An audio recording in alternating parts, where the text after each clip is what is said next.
Alhamdulillah, wassalatu wassalamu ala rasulillah, wa ala alihi wa sahbihi wa man walahu amma ba'd.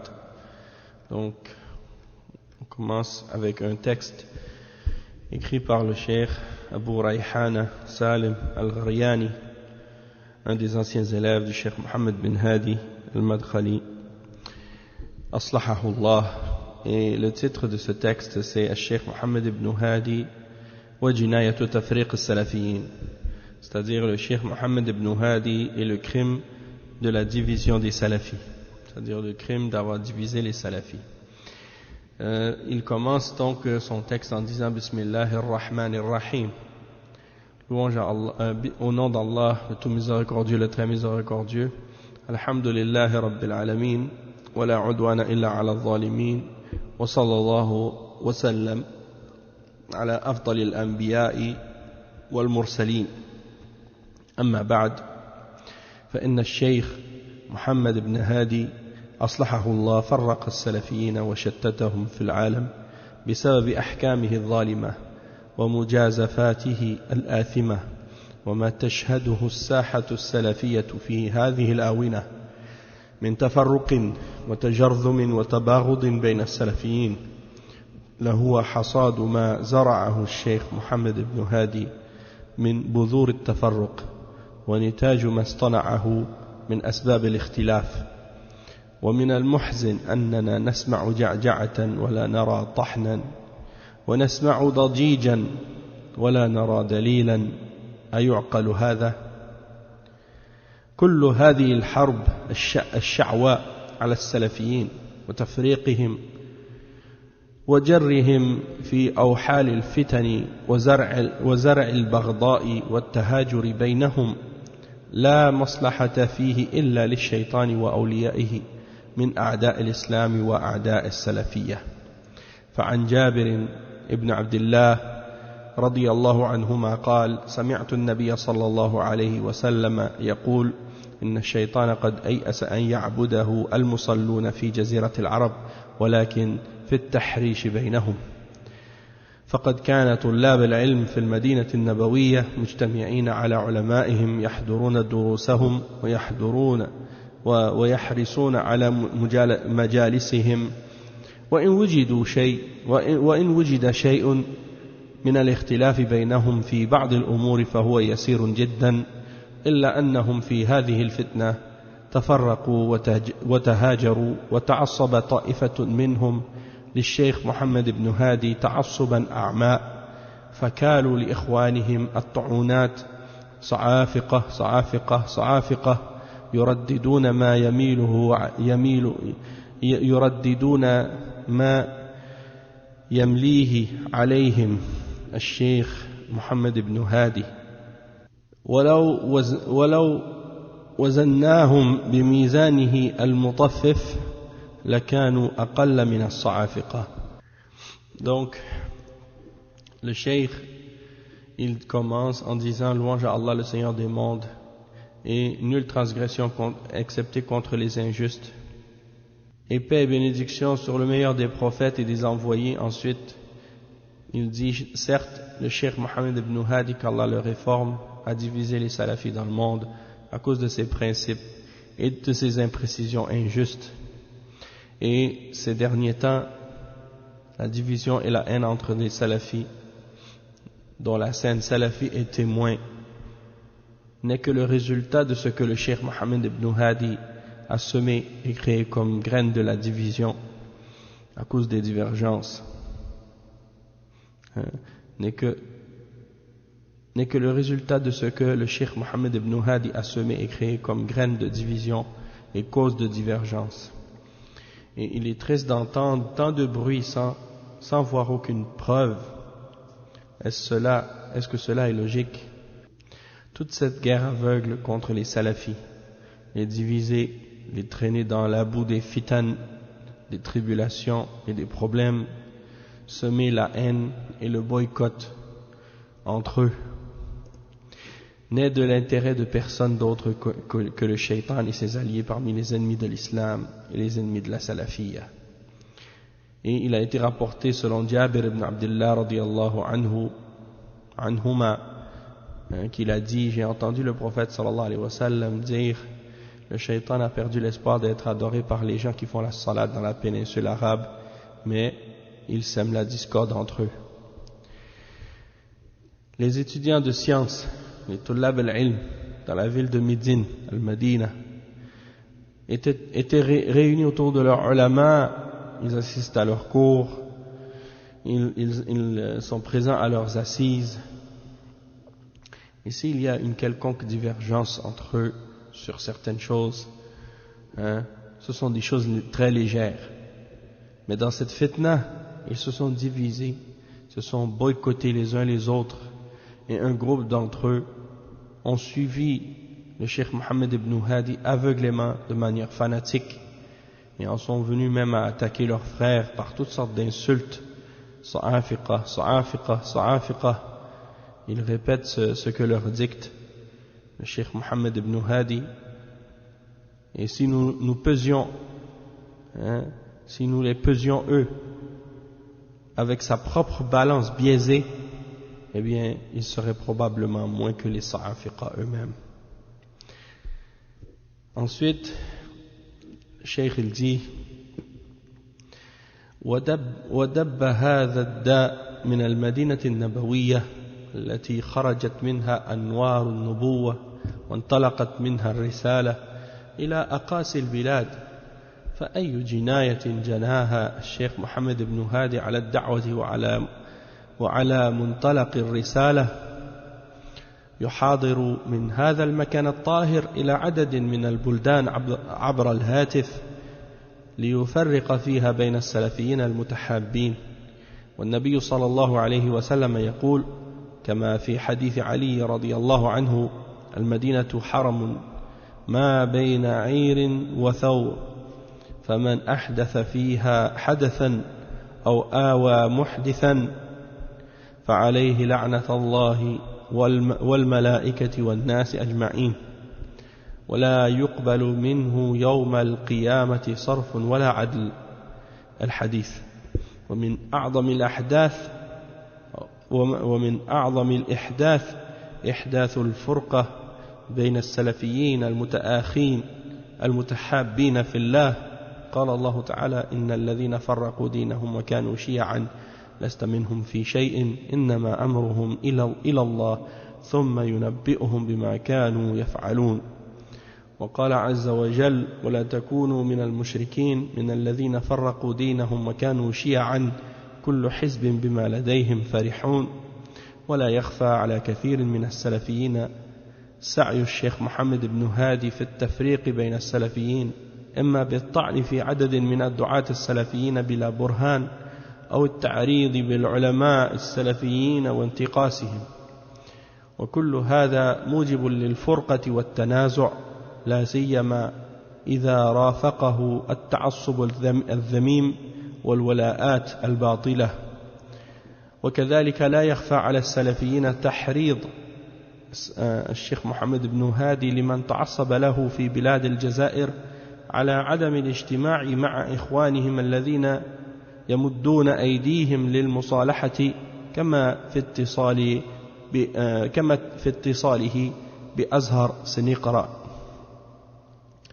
Donc on va traduire maintenant cette page. Le cheikh il dit, et donc cette fitna, cette fitna, elle a circulé par la suite et elle s'est propagée au bout du monde à partir de la ville d'Al-Madina, la ville de laquelle est sortie les lumières de la prophétie et le message. Et le cheikh Mohammed ibn Hadi a donc commis un grave crime contre la da'wah et contre le lieu d'où elle a débuté cette da'wah. Et il donne à partir de cet endroit pur des conférences à plusieurs pays par téléphone pour diviser entre les salafis qui s'aiment entre eux. Tandis que le prophète sallallahu alayhi wa sallam a dit: Médine, entre Ir et Thawr, est un sanctuaire sacré. Quiconque y commet un crime ou une innovation, une bid'a, ou protège un criminel ou un innovateur, aura sur lui la malédiction d'Allah, des anges et de tous les hommes. On n'acceptera de lui ni acte surérogatoire ni obligatoire. Et donc, parmi les plus grands crimes possibles, il y a le crime de la division entre des frères salafis qui s'aiment en Allah. Allah subhanahu wa ta'ala dit, ce qui signifie ceux qui ont divisé leur religion et sont devenus des sectes, tu n'as rien à faire avec eux. Leur affaire revient uniquement à Allah, puis il les informera de ce qu'ils faisaient. Et Allah subhanahu wa ta'ala mentionne également, le cheikh il a cité un autre verset dans lequel Allah subhanahu wa ta'ala dit, et ne soyez pas du nombre des mushrikines, parmi ceux qui ont divisé leur religion et qui sont devenus des sectes, chaque groupe se réjouissant de ce qu'ils ont ou de ce qu'ils possèdent. Il n'échappe pas à beaucoup d'entre les salafis l'effort de Cheikh Mohammed ibn Hadi dans la division des salafis, soit en insultant ou en critiquant un nombre d'entre les du'at salafiyin sans aucune preuve ni évidence, ou bien les insinuations contre les ulama salafiyin et leur dénigrement. Et donc tout ça, c'est ce qui amène de la division et des disputes et des désaccords, et en particulier lorsque cela est accompagné de fanatisme blâmable et d'alliances totalement fausses. Et le cheikh il dit ensuite, de même qu'il n'échappe pas aux salafis l'incitation de Cheikh Mohammed bin Hadi par rapport à ceux qui se sont attachés à lui fanatiquement en Algérie, et qui, dans le fait qu'il a incité les gens là-bas à ne pas se réunir avec leurs frères. Ceux qui leur ont tendu la main pour faire une réconciliation et pour se réconcilier avec eux, et ça on le voit par exemple dans son appel, lorsqu'il a téléphoné à Azhar Siniqra, et le lien de la conversation qu'il y a eu justement entre lui et l'Azhar Siniqra à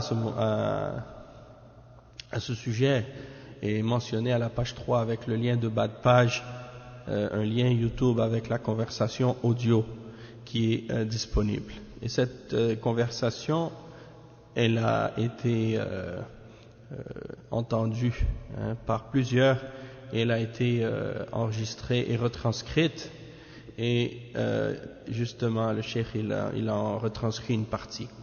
Il dit فمما قاله الشيخ محمد بن هادي في ثنايا اتصاله بأزهر لا تجلسوا معهم أي مشايخ الإصلاح يا شيخ أزهر يلبسون على الناس ويستغلون هذا الجلوس، والله يستغلونه ويزدادون تلبيسا به على الناس. بلغهم أي الشيخ فركوس وجمعة، قل لهم لا تجلسوا معهم، قالها لكم الشيخ محمد، بل جلوسكم معهم إفادة لهم، سيستغلونه في زيادة التلبيس على الناس فيضعف موقفكم، والله وما هم براجعين، ما هم براجعين، هذا معروف. الجلوس مع الطرف الآخر لا بد له من شرطين: الشرط الأول أن تجلس معه أمام من يلزمه إذا تبين الخطأ، وهؤلاء لم يلتزموا هم ولم يقروا على أنفسهم بالخطأ، فما النتيجة؟ لا شيء. هذا هو أنا ما أرى لكم أن تجلسوا مع هؤلاء أبدا مرة. فهذا الذي أحدثه الشيخ ابن هادي محمد بن هادي مخالف للكتاب والسنة والإجماع، فمخالفة الكتاب ظاهرة في طرحه لآيات عديدة تدعو للاجتماع وتحذر من التفرق والاختلاف، وآيات عديدة تحث على التصالح والإصلاح وتنهى عن الإفساد.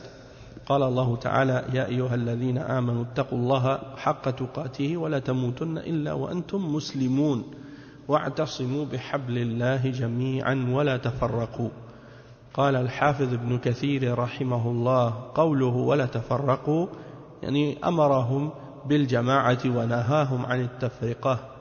وقد وردت الأحاديث المتعددة بالنهي عن التفرق والأمر بالاجتماع والائتلاف، كما في صحيح مسلم من حديث سهيل بن أبي صالح عن أبيه عن أبي هريرة أن رسول الله صلى الله عليه وسلم قال: إن الله يرضى لكم ثلاثا ويسخط لكم ثلاثا: يرضى لكم أن تعبدوه ولا تشركوا به شيئا، وأن تعتصموا بحبل الله جميعا ولا تفرقوا، وأن تناصحوا من ولاه الله أمركم، ويسخط لكم ثلاثا.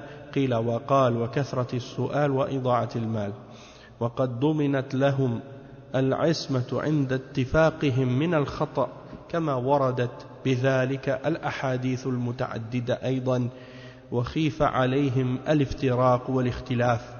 وقد وقع ذلك في هذه الأمة، فافترقوا على 73 فرقة، منها فرقة ناجية إلى الجنة ومسلمة من عذاب الله من عذاب النار، وهم الذين على ما كان عليه رسول الله صلى الله عليه وسلم وأصحابه.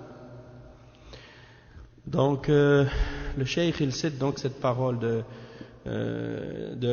il cite en fait la conversation, la conversation qu'il y a eu, conversation téléphonique entre Cheikh Mohammed bin Hadi lorsqu'il a téléphoné à Azhar Siniqra.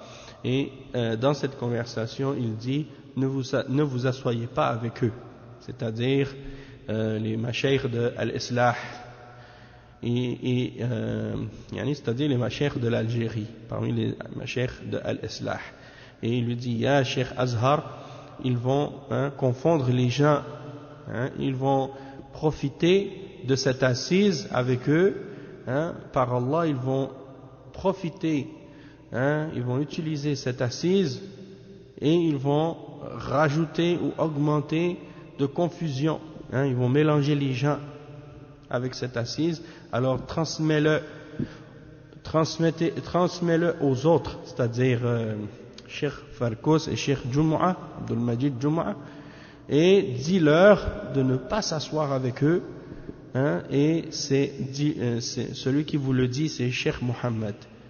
Il dit plutôt, même que si vous vous asseyez avec eux, eh bien ça va être profitable pour eux, ça va être quelque chose qu'ils vont utiliser pour augmenter leur confusion, la confusion, et mélanger les gens, confondre les gens.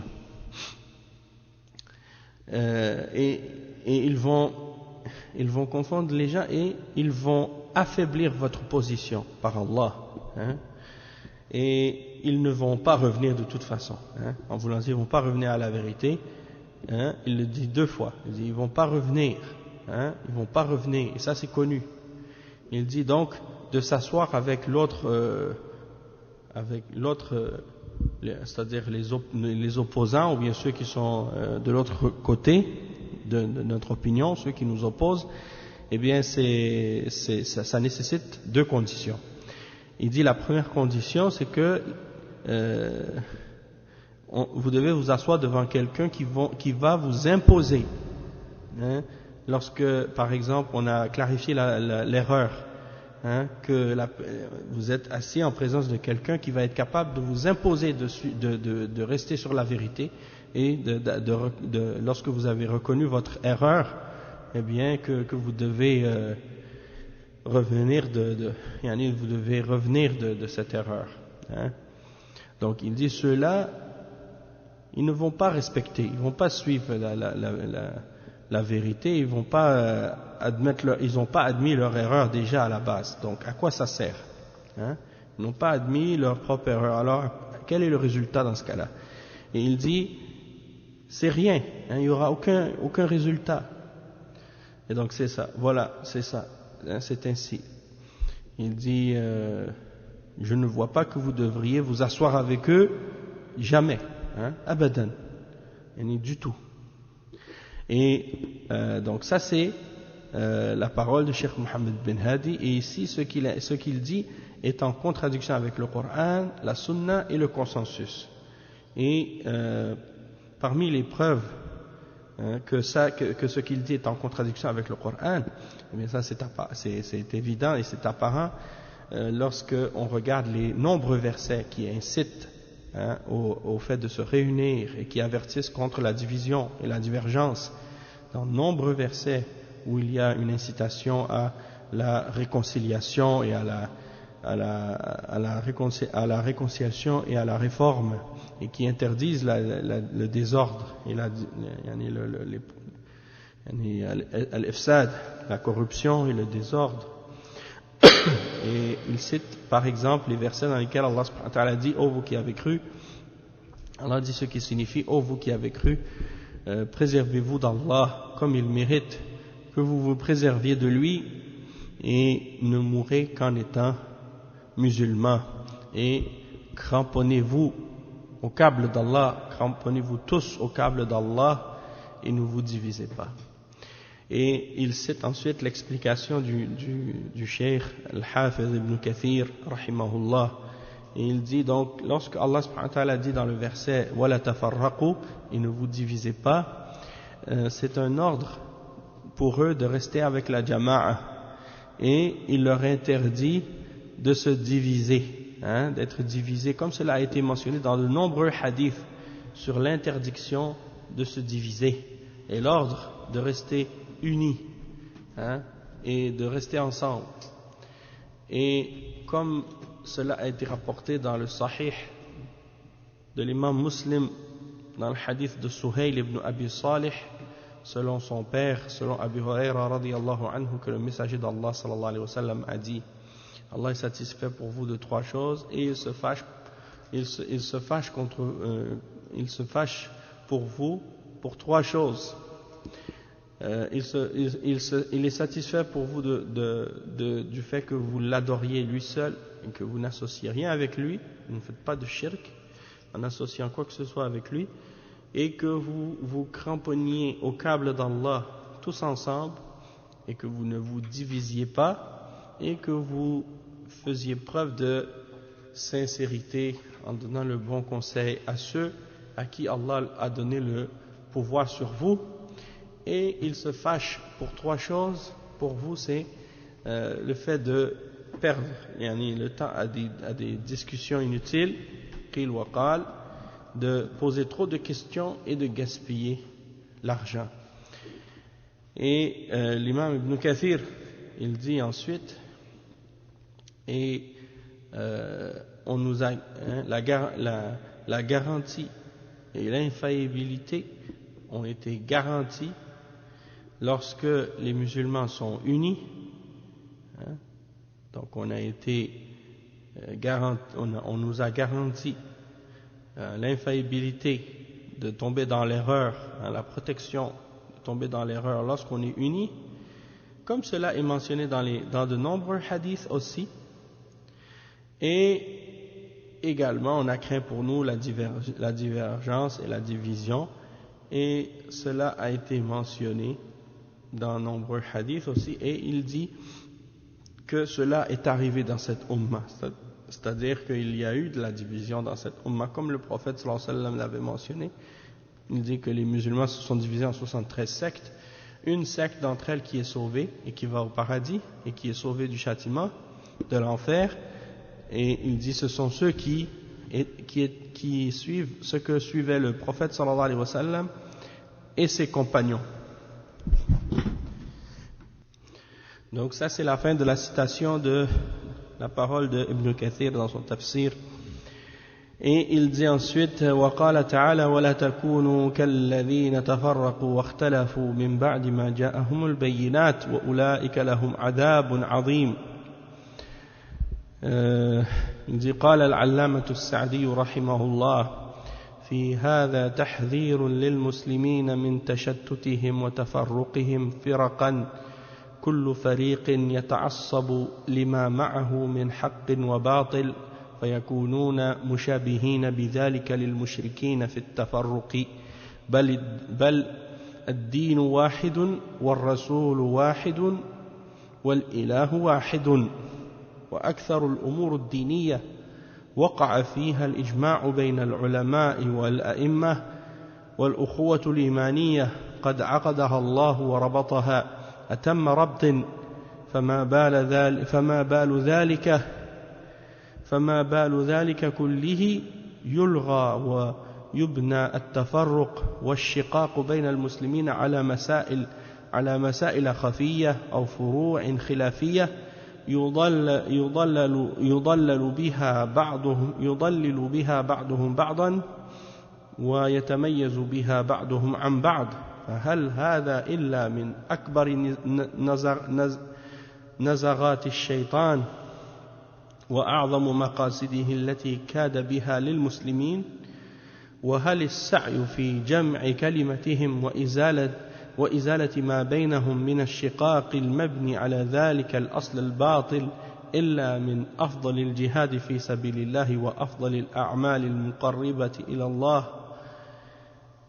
Donc ici le cheikh il mentionne un autre verset celui dans lequel Allah subhanahu wa ta'ala dit et ne soyez pas comme ceux qui se sont divisés et qui ont divergé après que leur soit venue les preuves claires et ceux-là auront un immense châtiment.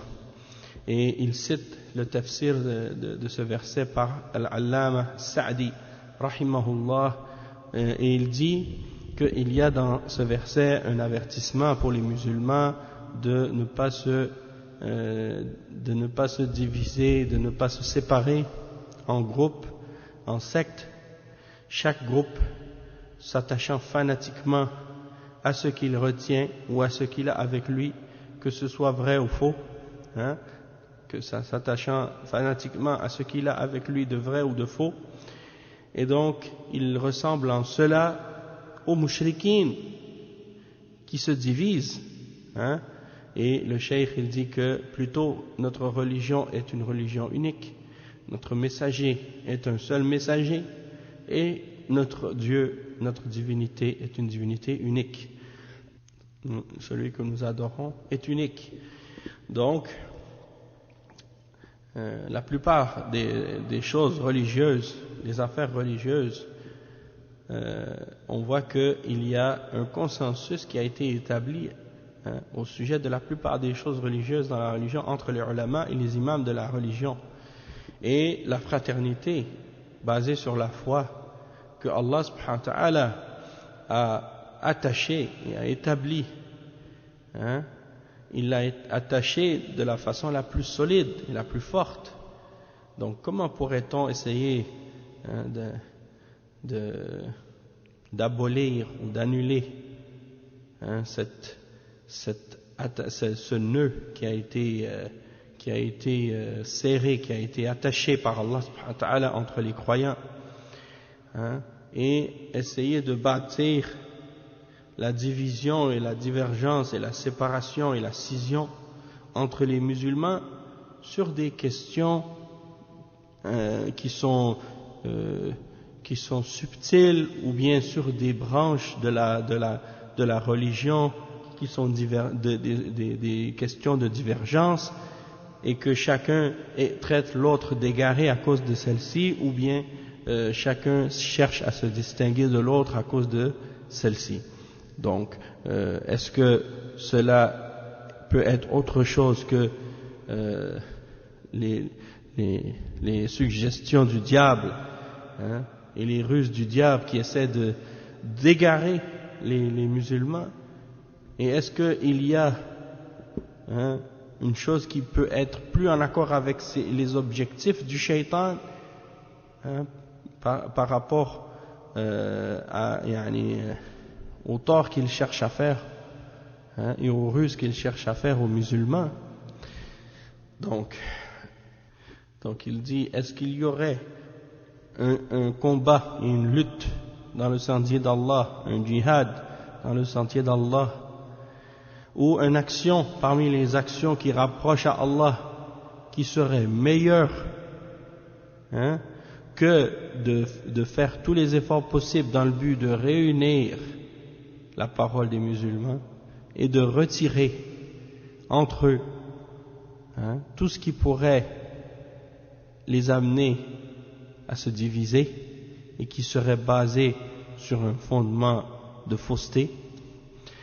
Et le cheikh il cite ensuite un autre verset, il dit وَقَالَ تَعَالَى إِنَّ الَّذِينَ فَرَّقُوا دِينَهُمْ وَكَانُوا شِيَعًا لَسْتَ مِنْهُمْ فِي شَيْءٍ إِنَّمَا أَمْرُهُمْ إِلَى اللَّهِ ثُمَّ يُنَبِّئُهُم بِمَا كَانُوا يَفْعَلُونَ. قال العلامة السعدي رحمه الله يتواعد الله تعالى الذين فرقوا دينهم أي شتتوه وتفرقوا فيه وكل أخذ لنفسه نصيبا من الأسماء التي لا تفيد الإنسان في دينه شيئا كاليهودية والنصرانية والمجوسية أو لا يكمل به إيمانه بأن يأخذ من الشريعة شيئا ويجعله دينه ويدع مثله أو ما هو أولى منه كما هو حال أهل الفرقة من أهل البدع والضلال والمفرقين للأمة. ودلت الآية الكريمة أن الدين يأمر بالاجتماع والائتلاف وينهى عن التفرق والاختلاف في أهل الدين وفي سائر مسائله الأصولية والفروعية وأمره أن يتبرأ ممن فرقوا دينهم ممن فرقوا دينهم فقال لست منهم في شيء أي لست منهم وليسوا منك لأنهم خالفوك وعاندوك إنما أمرهم إلى الله يردون إليه فيجازيهم بأعمالهم ثم ينبئهم بما كانوا يفعلون. Donc le cheikh il explique, après avoir cité l'autre verset, celui dans lequel Allah subhanahu wa ta'ala dit ce qui signifie, et certes ceux qui ont divisé leur religion et qui sont devenus des sectes, tu n'as rien à faire avec eux, et leur affaire n'incombe qu'à Allah, c'est Allah qui va les juger, qui va s'occuper d'eux, puis il va les informer de ce qu'ils faisaient. Et il cite le tafsir de ce verset dans les paroles de Cheikh Al-Allama Al-Sa'di, Abdurrahman Al-Sa'di.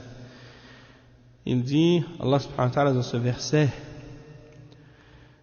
il menace ceux qui divisent leur religion, c'est-à-dire qui ont séparé et divisé leur religion. Ils se sont divisés dans la religion, chacun prenant pour lui-même une part des noms qui ne peuvent rien profiter à une personne dans sa religion, comme le judaïsme ou le christianisme ou la religion des Majus, al-Majusiyya, ou bien qui ne complètent rien de la foi, ou bien ils prennent de la charia une part et ils en font la religion tout entière, alors qu'ils laissent quelque chose de pareil ou de semblable, ou ce qui est plus important que ce qu'il a pris. Et ça, c'est la réalité et la situation des gens de la division parmi les gens de la bid'a et de l'égarement, et parmi ceux qui divisent la Ummah. Et il dit ensuite, et ce noble verset indique que la religion ordonne l'union, et le rassemblement et l'union, et interdit la division et la divergence entre les gens de la religion dans les questions qui ont rapport avec les fondements de la religion ou bien ceux qui découlent de ces fondements-là parmi les différentes branches de la pratique religieuse. Et il dit, et Allah subhanahu wa ta'ala ordonne à son prophète de se désavouer et de se désavouer de ceux qui ont divisé leur religion, et il lui dit lasta minhum fi shay, tu n'es pas en quoi que ce soit, tu n'as rien à voir avec eux. Et c'est-à-dire, tu n'as rien à faire avec eux et eux n'ont rien à faire avec toi non plus. Parce qu'ils t'ont contredit et ils se sont opposés et objectés à toi.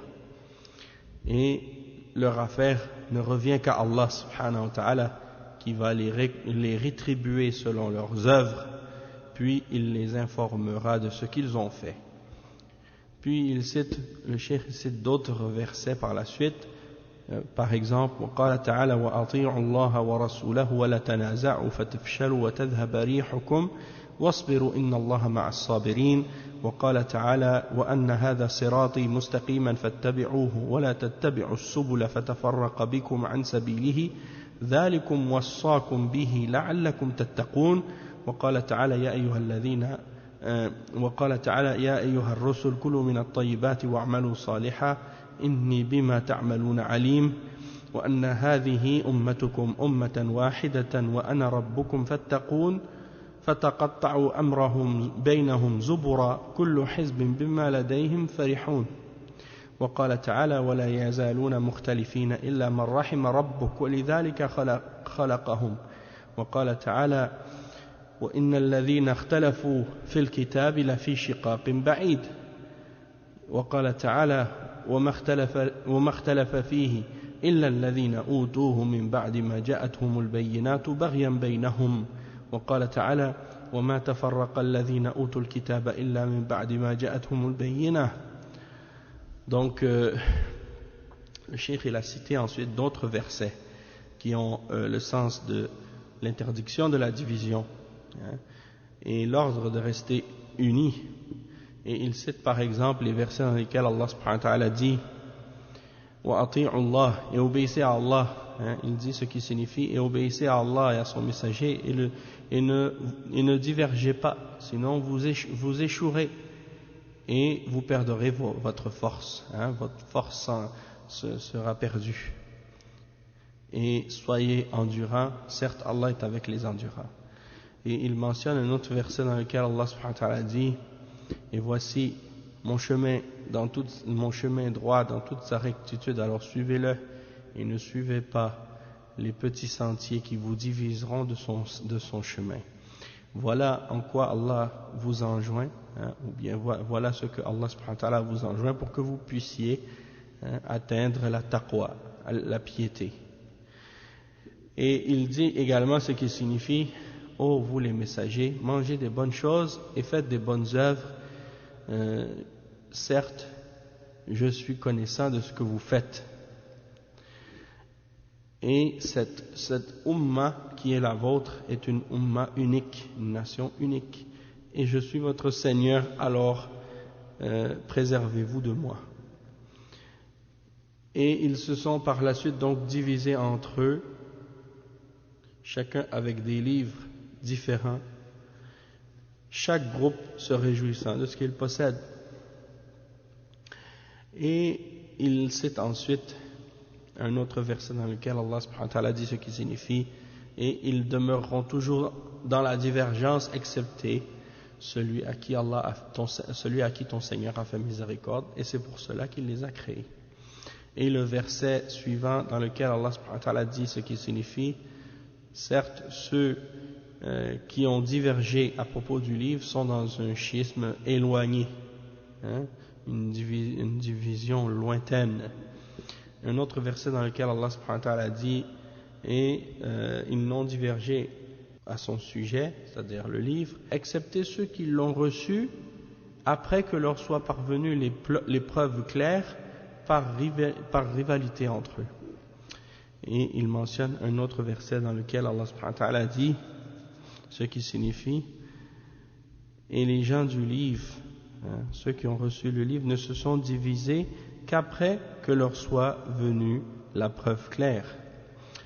Et le cheikh il dit ensuite قلت ففي هذه الآيات الكريمات يأمر الله عباده بالاجتماع ويحضهم عليه ويوجب ذلك عليهم إيجابا مؤكدا وينهاهم عن التفرق والاختلاف وينفرهم منه تنفيرا شديدا ويذمه ويذم أهله ويذم من يتعاطاه ويبرئ نبيه الكريم صلى الله عليه وسلم من الذين فرقوا دينهم واختلفوا وهذا وعيد شديد منه سبحانه وتعالى نسأل الله أن يلطف بنا ويجعلنا من الذين يجتمعون على الحق ويدعون الناس إلى ذلك.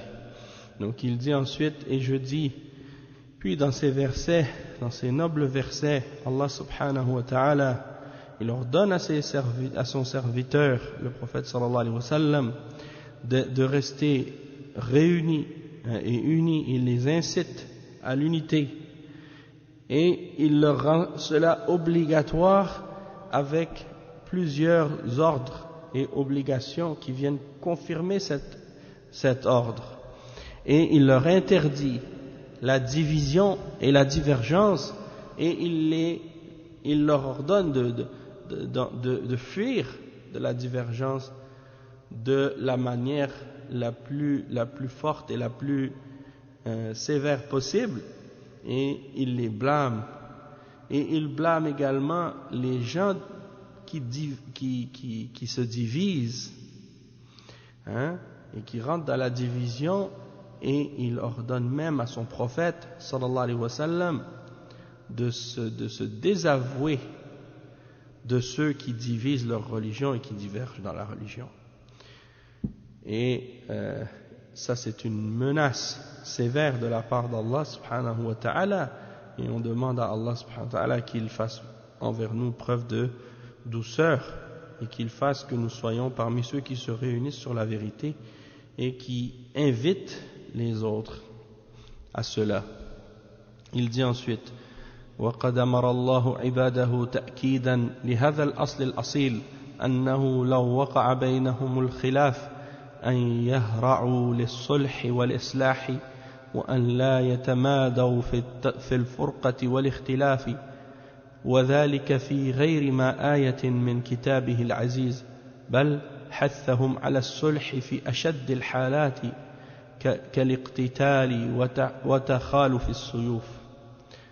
قال تعالى: وإن طائفتان من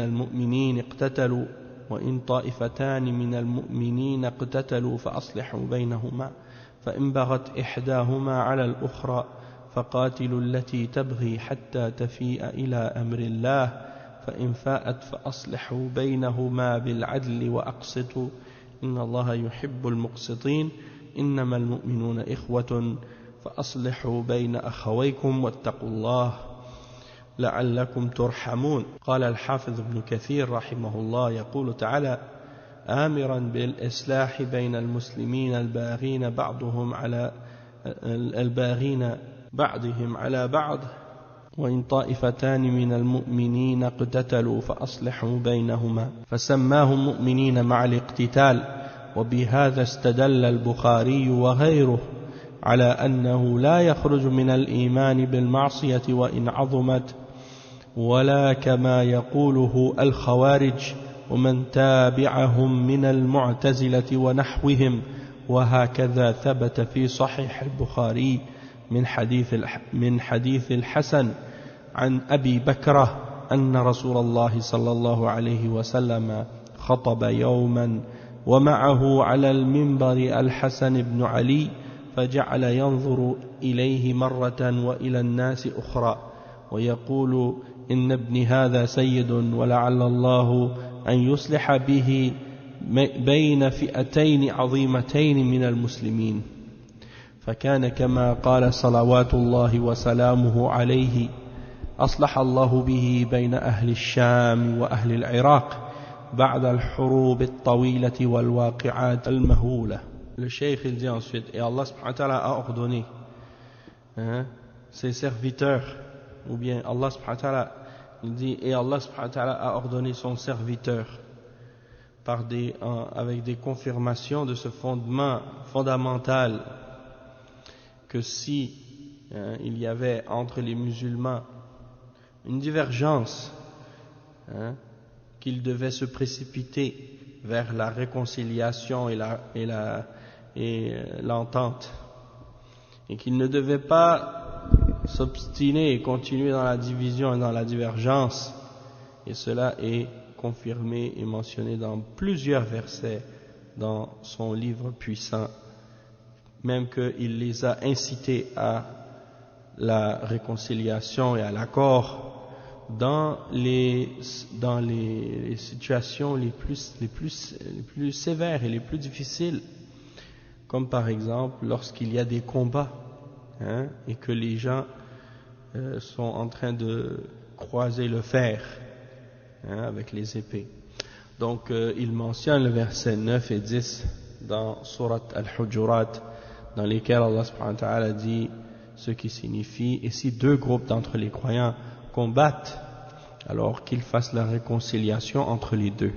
Et si l'un des deux transgresse contre l'autre, alors combattez celui qui transgresse jusqu'à ce qu'il revienne à l'ordre d'Allah.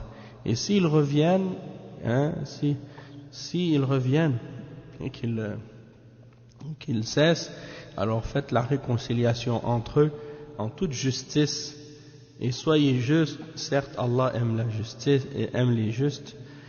Les croyants ne sont que des frères, alors faites la réconciliation entre les frères, entre vos frères, et préservez-vous d'Allah pour que vous puissiez obtenir la miséricorde et pour qu'on vous fasse miséricorde. Il cite ensuite le tafsir ici de l'imam Al-Hafidh ibn Kathir, et dans ce tafsir il dit, Al-Hafidh ibn Kathir il dit que Allah subhanahu wa ta'ala il a ordonné la réconciliation entre les musulmans qui ont transgressé les uns contre les autres, lorsqu'il dit dans le verset ce qui signifie: et si deux groupes d'entre les musulmans, d'entre les croyants combattent, alors et ils se combattent les uns les autres, alors faites la réconciliation entre les deux. Et donc il les a appelés des croyants malgré qu'ils se combattent les uns les autres. Et donc il dit: c'est ainsi que l'imam al-Bukhari et d'autres également ont utilisé ce verset comme preuve pour dire que un musulman ne sort pas de la foi. Un musulman ne sort pas de la foi à cause d'un péché, même si le péché en question est très grand. Contrairement à ce que disent les Khawarij et ceux qui les ont suivis parmi les Mu'tazila et leurs semblables, et ainsi que cela a été établi authentiquement dans le Sahih de l'imam al-Bukhari, dans le hadith rapporté par Al-Hassan selon Abi Bakra, que le messager d'Allah sallallahu alayhi wa sallam a fait un discours un jour avec lui alors qu'il était sur le minbar.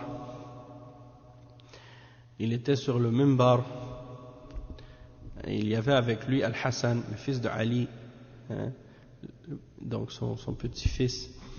Et il dit, il a commencé à regarder les gens, il regardait Ali, il regardait Al-Hassan et il regardait les gens. Et en parlant, en même temps qu'il parlait, il regardait les gens, il regardait Al-Hassan. Et il disait en même temps qu'il faisait ça, il dit: mon fils ici, que vous voyez ici, c'est un sayyid, c'est un chef. Et peut-être même que Allah va réconcilier, peut-être que Allah subhanahu wa ta'ala va réconcilier par celui-ci deux grands groupes parmi les musulmans.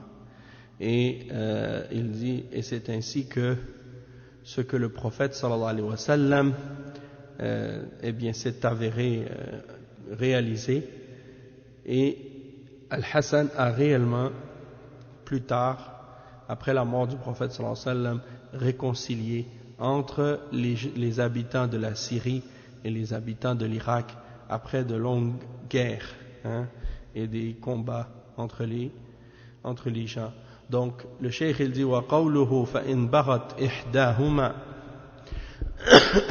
Ibn Kathir il dit ensuite: wa qawluhu fa in baghat ihdahuma ala al-ukhra faqatilu allati tabghi hatta tafi'a ila amri Allah, ay hatta tarji'u ila amri Allah wa tasma' lil haqqi wa tuti'uhu كما ثبت في الصحيح عن أنس أن رسول الله صلى الله عليه وسلم قال: انصر أخاك ظالما أو مظلوما.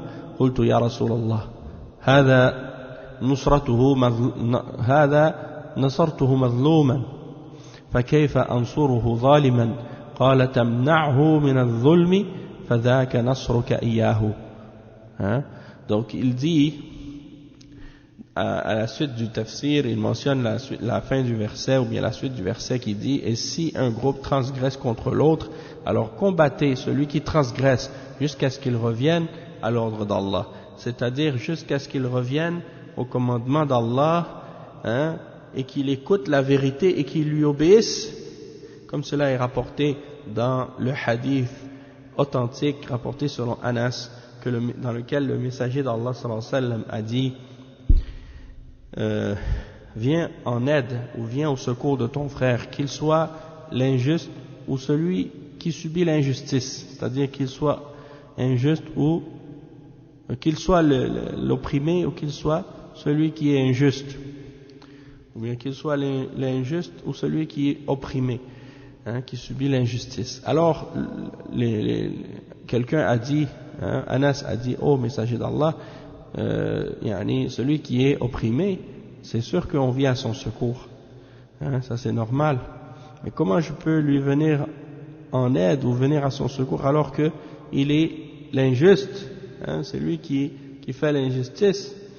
Et le prophète sallallahu alayhi wa sallam a répondu en disant tu viens à son secours en lui interdisant ou en l'empêchant de faire de l'injustice.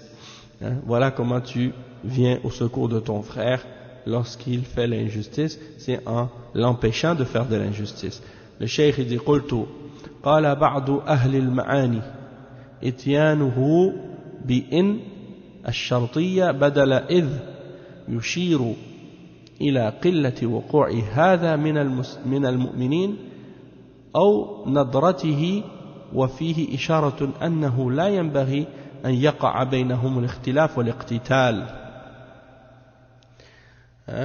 Et le cheikh il mentionne ici, il dit que certains parmi les savants des significations et des sens de la religion et de la langue arabe ont mentionné que le fait que Allah subhanahu wa ta'ala dise dans le verset in ash-shartiyya au lieu de id, ça indique que cette chose-là c'est quelque chose qui arrive très peu parmi les croyants et qui est rare, et il y a une indication également du fait que cela ne doit pas se produire entre eux et qu'il ne doit pas y avoir de divergence et de bataille ou de combat entre eux. Et il cite également un autre verset dans lequel Allah subhanahu wa ta'ala dit dans le Coran was-sulhu khayr, was-sulhu khayr, c'est-à-dire et l'accord est bonne, l'accord et la réconciliation c'est un bien. Et le cheikh il cite les paroles de l'imam Sa'di dans son tafsir à propos de ce verset là lorsqu'il dit قال العلامة السعدي رحمه الله ويؤخذ من عموم هذا اللفظ والمعنى أن الصلح بين من بينهما حق أو منازعة في جميع الأشياء أنه خير من استقصاء كل منهما على كل حقه لما فيها من الإصلاح وبقاء الألفة والاتصاف بصفة السماح وهو جائز في جميع الأشياء إلا إذا أحل حراما أو حرم حلالا فإنه لا يكون صلحا وإنما يكون جورا واعلم أن كل حكم من الأحكام لا يتم ولا يكمل إلا بوجود مقتضيه وانتفاء موانعه فمن ذلك هذا الحكم الكبير الذي هو الصلح فذكر تعالى المقتضي لذلك ونبه على أنه خير والخير كل عاقل يطلبه ويرغب فيه فإن كان مع ذلك قد أمر الله به وحث عليه ازداد المؤمن طلبا له ورغبة فيه. Donc le cheikh As-Sa'di il explique Et la citation, bon, on va la lire au complet avant de traduire. Il dit وَاعْلَمْ أَنَّ كُلَّ حُكْمٍ مِنَ الْأَحْكَامِ نعم وذكر المانع بقوله وأحضرت الأنفس الشح أي جلبت النفوس على الشح فهو عدم الرغبة في بذل ما على الإنسان والحرص على الحق الذي له فالنفوس مجبولة على ذلك طبعا أي فينبغي لكم أن تحرصوا على قلع هذا الخلق الدنيء من نفوسكم وتستبدلوا به ضده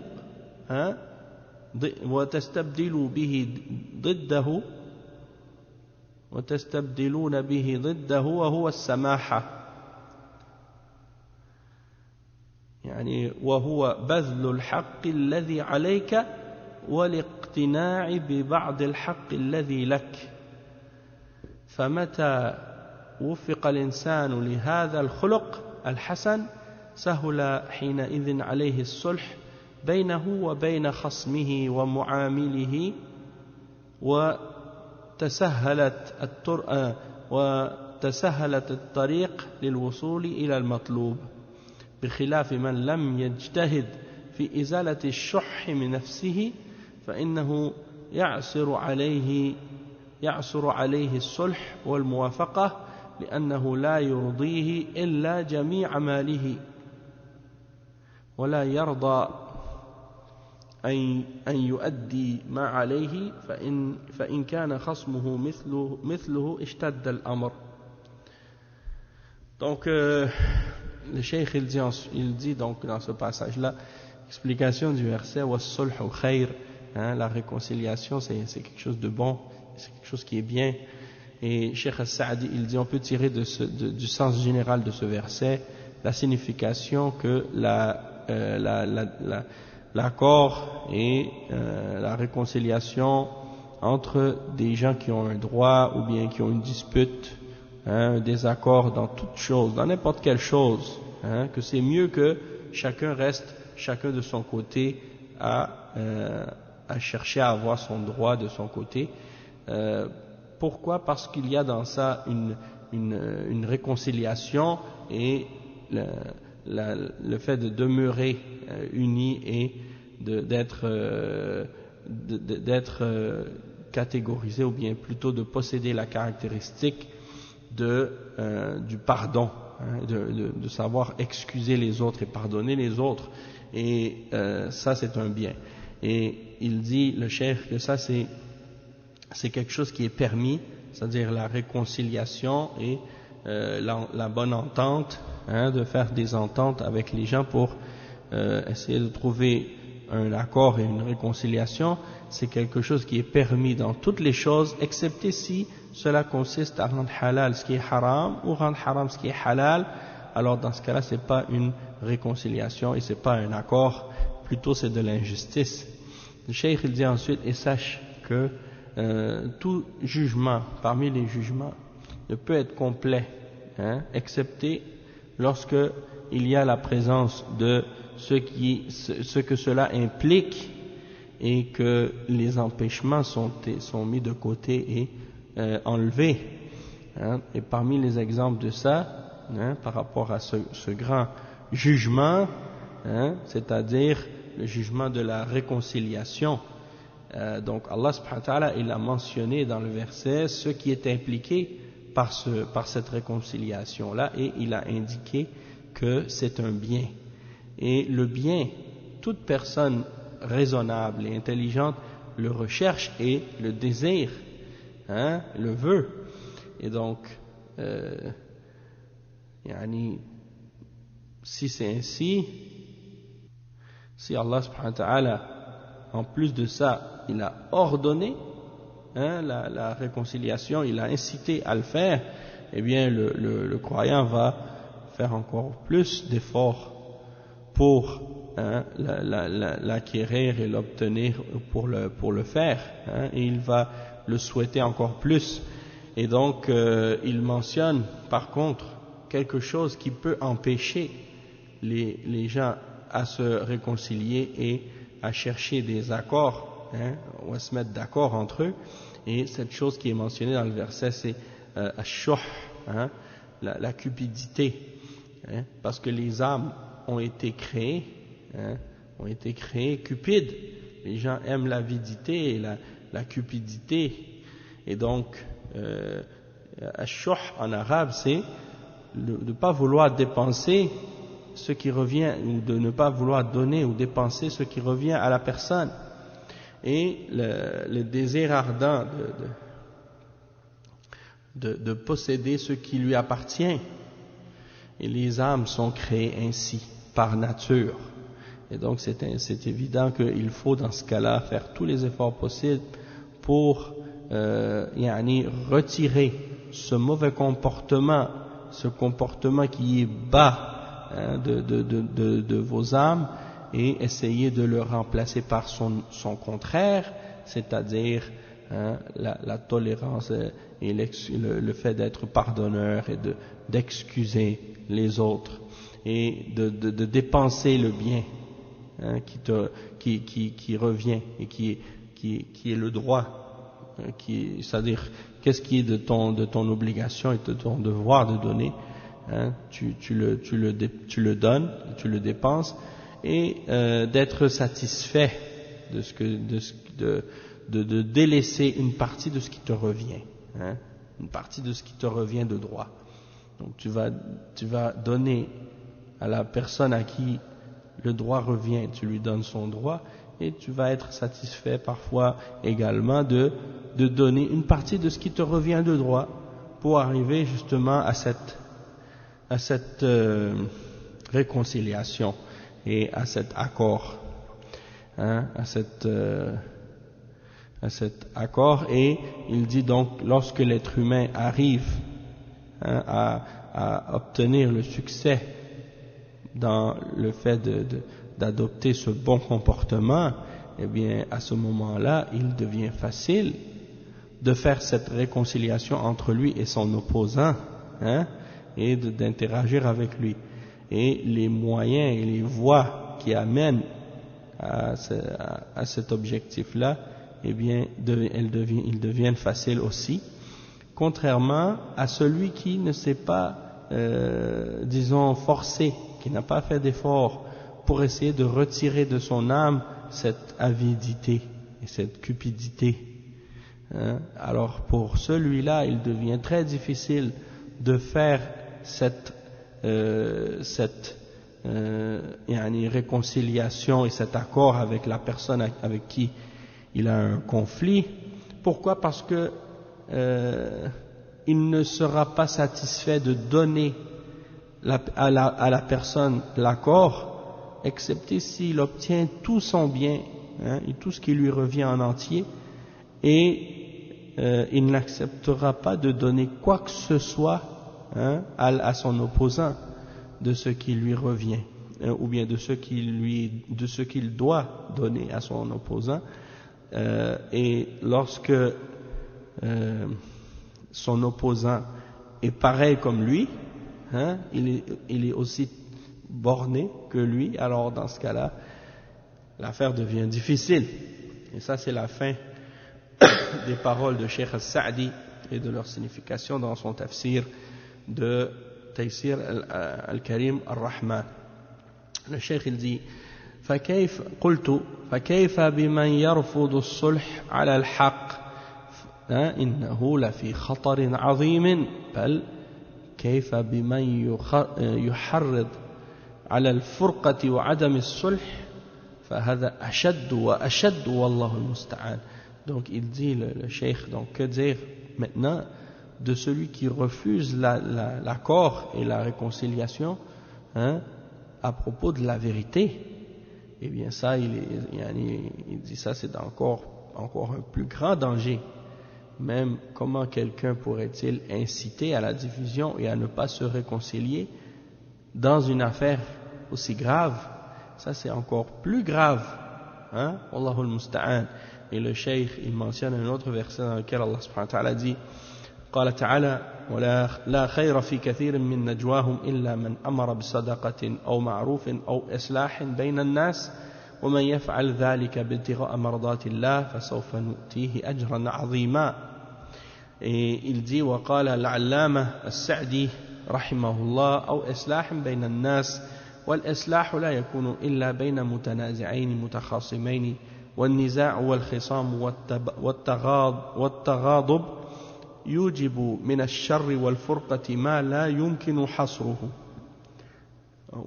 يمكن حصره، فلذلك حث الشارع على الإصلاح بين الناس في الدماء والأموال والأعراض بل وفي الأديان، كما قال تعالى واعتصموا بحبل الله جميعا ولا تفرقوا، وقال تعالى وإن طائفتان من المؤمنين اقتتلوا فأصلحوا بينهما فإن بغت إحداهما على الأخرى فقاتلوا التي تبغي حتى تفيء إلى أمر الله.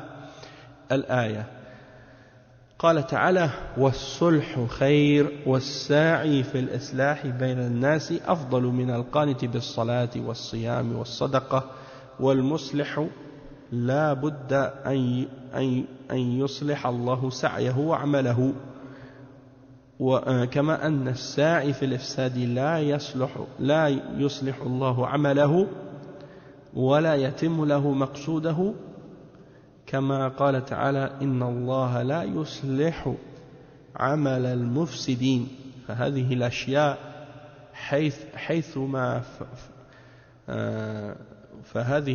حيثما فعلت فهي خير، كما دل على ذلك الاستثناء. ولكن كمال الأجر وتمامه بحسب النية والإخلاص، ولهذا قال ومن يفعل ذلك ابتغاء مرضات الله فسوف نؤتيه أجرا عظيما. فلهذا ينبغي للعبد أن يقصد وجه الله ويخلص العمل لله في كل وقت وفي كل جزء من أجزاء الخير، ليحصل له بذلك الأجر العظيم،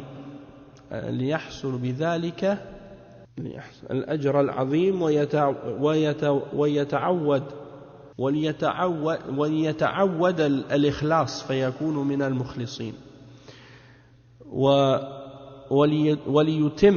وليتم له الأجر سواء تم مقصوده أم لا، لأن النية حصلت واقترن بها ما يمكن من العمل. Donc il cite maintenant le verset dans lequel Allah subhanahu wa ta'ala il dit il n'y a pas de bien dans la plupart de leurs paroles secrètes excepté pour celui qui a ordonné une sadaqa, une aumône, ou un bien quelconque, quelque chose de bien, ou une réconciliation entre les gens. Et quiconque fait cela en recherchant l'agrément d'Allah, alors nous lui donnerons une grande récompense, une immense récompense. Et Cheikh Al-Allama Al-Sa'di rahimahullah, il dit ou une réconciliation entre les hommes, et c'est-à-dire il cite le verset dans lequel Allah subhanahu wa ta'ala a dit ou islahan bayna an-nas, c'est-à-dire ou une réconciliation entre les hommes, et il dit que la réconciliation dont il s'agit ici c'est entre deux personnes qui se disputent, qui ont un conflit entre eux. Et il dit lorsqu'il y a une divergence, une dispute, un conflit, de la colère ou de la haine entre deux personnes, eh bien ça ramène du mal, et ça ramène de la division, et on peut pas c'est-à-dire on peut pas savoir où ça va s'arrêter, cette division là. On ne peut pas limiter les conséquences négatives de ce genre de conflit. Et c'est pour ça que Allah subhanahu wa ta'ala, il nous a incité à établir la réconciliation entre les gens dans les questions qui ont rapport avec le sang, c'est-à-dire la vie, ou bien les biens et l'honneur, le sang, les biens et l'honneur. Et il dit même dans les questions qui ont rapport avec les croyances et les religions. Et il mentionne à ce sujet-là les versets dans lesquels Allah subhanahu wa ta'ala dit et cramponnez-vous tous au câble d'Allah et ne vous divisez pas. Et dans l'autre verset, Allah subhanahu wa ta'ala, il dit, et si deux groupes d'entre les croyants se combattent les uns les autres, alors faites la réconciliation entre les deux, et si l'un des deux transgresse contre l'autre, alors combattez celui qui transgresse jusqu'à ce qu'il revienne à l'ordre d'Allah, au commandement d'Allah. Hein? Et il mentionne ensuite, et il dit dans le verset, lorsque Allah dit وَالصُّلْحُ خَيْرٌ, et la réconciliation, hein, et l'accord, c'est quelque chose de bien, hein? Et il dit donc celui qui fait l'effort pour qu'il y ait une réconciliation entre les gens, il est meilleur que la personne qui reste longtemps debout en prière, ou qui jeûne, ou qui fait des sadaqat. Il dit la personne qui fait la réconciliation entre les gens, eh bien c'est certain que Allah subhanahu wa ta'ala va faire des efforts pour réformer son œuvre, hein, et ses actions. Et son effort, Allah va le réformer et va lui corriger et l'aider dans ça. Tandis que la personne qui fait des efforts pour corrompre les choses et pour créer du désordre, eh bien Allah subhanahu wa ta'ala ne va pas l'aider à compléter et à établir son objectif et ses œuvres. Et il mentionne la preuve de ça dans le verset dans lequel Allah subhanahu wa ta'ala dit, ce qui signifie, et certes Allah ne donne pas le succès aux œuvres de gens qui font le désordre, hein. Et il dit ces choses-là lorsqu'ils se produisent, hein, c'est-à-dire la réconciliation, eh bien c'est un bien.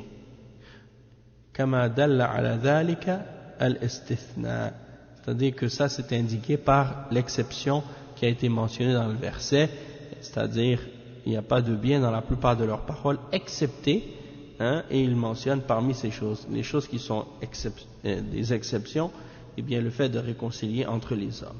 Donc ça prouve que c'est un bien. Et il dit, le cheikh, لكن كمال الأجر وتمامه بحسب النية والإخلاص. Donc il dit toutefois, il faut savoir une chose, c'est que la récompense complète, hein, elle correspond de façon relative à l'intention et à la sincérité de la personne. Donc plus la personne est sincère, plus la personne est pure dans son intention et dans ses actions, eh bien plus la récompense sera grande, puisque Allah subhanahu wa ta'ala dit dans le verset ce qui signifie, et celui qui fait cela en cherchant l'agrément d'Allah, alors nous lui donnerons une récompense immense. Et il dit, le cheikh, que cela, c'est pour ça que le serviteur doit toujours viser le fait de chercher l'agrément du visage, l'agrément d'Allah et de son visage, et de purifier son œuvre pour qu'elle soit uniquement pour Allah seul, en tout temps, et dans toutes les parties, hein, des parties du bien qu'il fait, dans tous les aspects et les portions du bien qu'il fait, pour pouvoir obtenir cette grande récompense, cette immense récompense. Et pour cela, il doit s'habituer lui-même à faire partie des gens qui sont purs et sincères dans leurs intentions et dans leurs adorations, pour avoir justement la récompense la plus parfaite et la plus complète possible.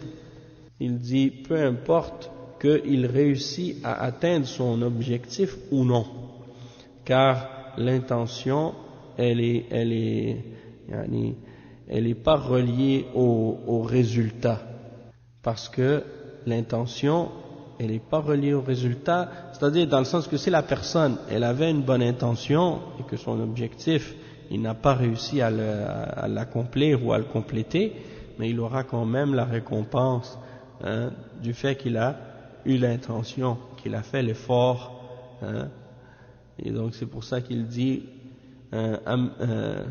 سواء تم مقصوده أم لا لأن النية حصلت واقترن بها ما يمكن من العمل.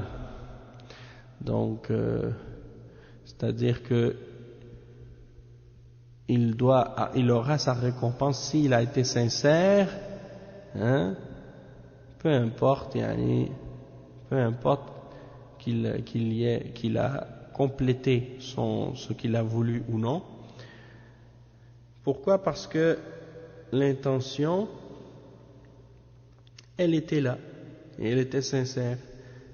Peu importe si elle était reliée ou associée à ce qu'il a pu faire ou non comme action. Et il dit ensuite قلت ومن يسعى في تفريق المسلمين ويحرض على عدم اجتماعهم فقد شاقهم قلت ومن يسعى في تفريق المسلمين ويحرض على عدم اجتماعهم فقد شاقق الله ورسوله واتبع غير سبيل المؤمنين. ولهذا قال تعالى إثر هذه الآية ومن يشاقق الرسول من بعد ما تبين له الهدى ويتبع غير سبيل المؤمنين نوله ما تولى ونسله جهنم وساءت مصيرا. فالإصلاح بين المسلمين والأمر به معروف واتباع لأمر الله ورسوله وسلوك لسبيل المؤمنين والتفريق بين المسلمين والتحريض عليه منكر ومشاقة لله ولرسوله ومفارقة لسبيل المؤمنين والله المستعان. فعن أبي الدرداء رضي الله عنه قال رسول الله صلى الله عليه وسلم ألا أخبركم بأفضل من درجة الصيام والصلاة والصدقة؟ قالوا بلى. قال صلاح ذات البين فإن فساد ذات البين هي الحالقة. وقال الترمذي هذا حديث حسن صحيح يروى عن النبي صلى الله عليه وسلم أنه قال هي الحالقة لا أقول تحلق الشعر ولكن تحلق الدين. Donc ici il dit, le Cheikh Abu Rayhana, je dis, et quiconque fait des efforts dans la division des musulmans et qui incite à ce qu'ils ne se réunissent pas, alors il a certes fait scission avec Allah et son messager, et il a suivi autre que le chemin des croyants, et c'est pour ça que Allah subhanahu wa ta'ala dit à la fin de ce verset, et quiconque fait scission avec le messager après que lui soit clarifié la guidance et suit autre que le chemin des croyants, nous ne laisserons se détourner tel qu'il s'est détourné et nous le brûlerons en enfer. Et quelle mauvaise destination. Et la réforme et la réconciliation entre les musulmans et le fait d'ordonner la réconciliation entre les musulmans, c'est un bienfait, c'est un bien, et ça correspond à suivre l'ordre d'Allah et de son messager, et c'est une conduite dans le fait de marcher, de suivre le chemin des croyants, tandis que la division entre les musulmans et d'inciter à la division, c'est un mal et une opposition, une scission d'avec Allah et son messager, et une séparation par rapport à la voie des croyants, Wallahu al-Musta'an. Et il a été rapporté selon Abu Darda radiyallahu anhu qu'il a dit que le messager d'Allah sallallahu alayhi wa sallam a dit: voulez-vous que je vous informe d'un degré qui est meilleur que celui de jeûner, de faire la salat et de faire l'aumône? Et ils ont dit certes au messager d'Allah. Il a dit et c'est la réconciliation entre les gens, la réconciliation entre les gens. Il dit parce que la corruption ou le désordre entre les gens ou entre les personnes, c'est ce qui vient, c'est le rasoir, c'est le rasoir qui rase, c'est la chose qui rase, Et At-Tirmidhi, il mentionne que ce hadith, il est Hassan Sahih, puis il rapporte que le prophète sallallahu alayhi wa sallam a dit, c'est elle qui rase, c'est-à-dire, il a dit, c'est la corruption entre deux personnes, ou le désordre entre des personnes, c'est ce qui rase. Et il dit ensuite, et quand je dis que c'est ce qui rase, je ne dis pas qu'elle rase les cheveux ou le poil, mais plutôt elle rase la religion. Donc la discorde entre deux personnes, et le fait de ne pas avoir d'accord et de réconciliation, c'est ce qui rase la religion. Il dit ensuite,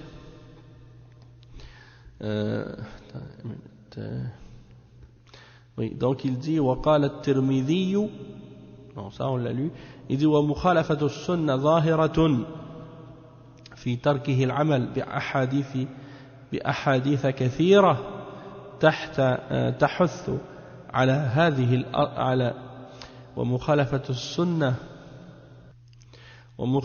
السنة ظاهرة في تركه العمل بأحاديث كثيرة تحث على هذا الأصل العظيم ألا وهو الاجتماع على الحق وعدم الافتراق والاختلاف. فعن أبي هريرة رضي الله عنه أن النبي صلى الله عليه وسلم قال إن الله يرضى لكم ثلاثا أن تعبدوه ولا تشركوا به شيئا وأن تعتصموا بحبل الله جميعا ولا تفرقوا وأن تناصحوا من ولاه الله أمركم. وعنه رضي الله عنه قال قال رسول الله صلى الله عليه وسلم والذي نفسي بيده لا تدخلون الجنة حتى تؤمنوا ولا تؤمنوا حتى تحابوا ألا أدلكم على شيء إذا فعلتموه تحاببتم أفشوا السلام بينكم. وعن أبي أيوب الأنصاري رضي الله عنه قال قال رسول الله صلى الله عليه وسلم لا يحل لمسلم أن يهاجر أخاه فوق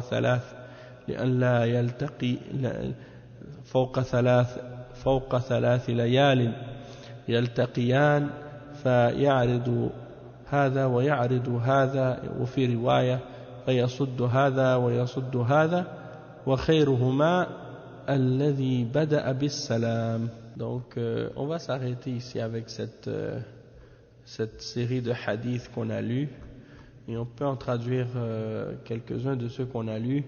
Le cheikh il dit donc la contradiction de la sunna est apparente dans le fait dans le délaissement de l'application de nombreux hadiths aussi qui incitent à ce grand fondement, c'est-à-dire le fait de s'unir sur la vérité et de ne pas se diviser, de ne pas diverger.